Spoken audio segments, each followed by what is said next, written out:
On va évoquer à présent l'enquête sur la disparition de Lina, puisqu'elle s'est accélérée. On en parle ensemble depuis plusieurs jours. La personnalité du suspect se précise, décrit comme potentiellement dangereux par un psychiatre. Samuel Gonin, vous le voyez à l'image, a basculé dans la délinquance en quelques mois.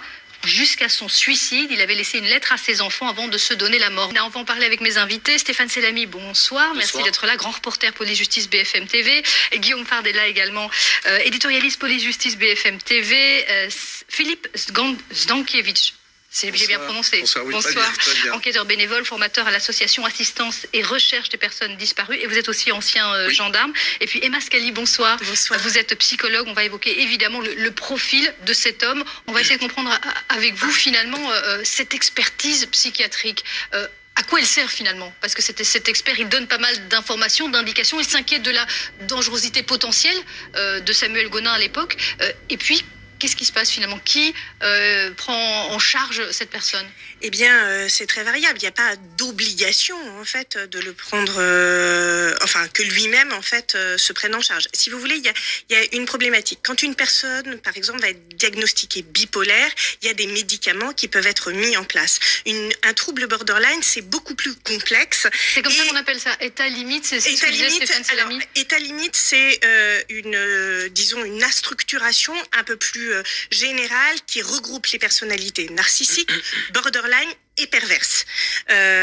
Donc, état limite, ça veut dire ça. Si vous voulez... Je vais pas vous faire un cours de psychopathologie, mais il y a, disons, 3 types de structures. Il y a la névrose, la psychose et l'état limite qui est entre deux. Et là, visiblement, on est à cet endroit. Mais l'expert dit même, d'après ce que j'ai lu, en fait, qu'il a donc un trouble de la personnalité limite de type borderline. Et donc, là, en fait, on va avoir un comportement extrêmement instable, avec des troubles de l'humeur, des difficultés dans les relations, notamment dans les relations avec les autres et au niveau de l'image de soi, donc au niveau narcissique. Sachant que, et ça c'est très intéressant du point de vue de la psychopathologie, c'est que tout ça survient visiblement suite à la séparation, ce qui pour un psychanalyste, un psychologue ou un expert psychiatre n'est pas anodin.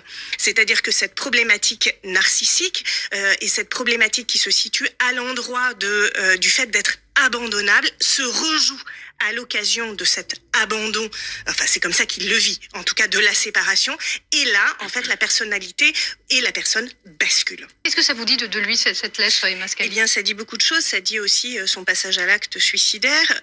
Dans le cadre d'un suicide, on peut très bien se retrouver avec une lettre de ce type sans pour autant qu'il y ait de crimes commis par ailleurs. C'est-à-dire que il y a des personnes qui passent à l'acte. En général, le passage à l'acte n'est pas forcément quelque chose d'extrêmement réfléchi. C'est à un moment donné aussi quelque chose de pulsionnel. Et avant, la personne, en fait, peut être amenée à écrire par rapport à cette question du suicide aussi pour tenter, tant que faire se peut, d'expliquer quelque chose aux gens qui l'entourent. Donc il y a un geste à la fois désespéré et un geste, c'est terrible à dire par rapport à la situation générale, mais quand même d'amour par rapport à ses enfants. Toutefois, c'est assez intéressant ce qu'il dit. J'ai perdu mon honneur, ma dignité, mon humanité, je dois partir, donc comme une obligation, comme s'il y avait un rappel de son surmoi qui lui disait « là, ça n'est pas possible de continuer comme ça », et en même temps, je n'arrive pas à me contrôler, donc son pulsionnel est trop fort, et je souffre trop. Et souvent, en fait, chez les personnalités limite borderline, il y a une souffrance, une faille narcissique tellement béante que ça ne peut pas être comblé.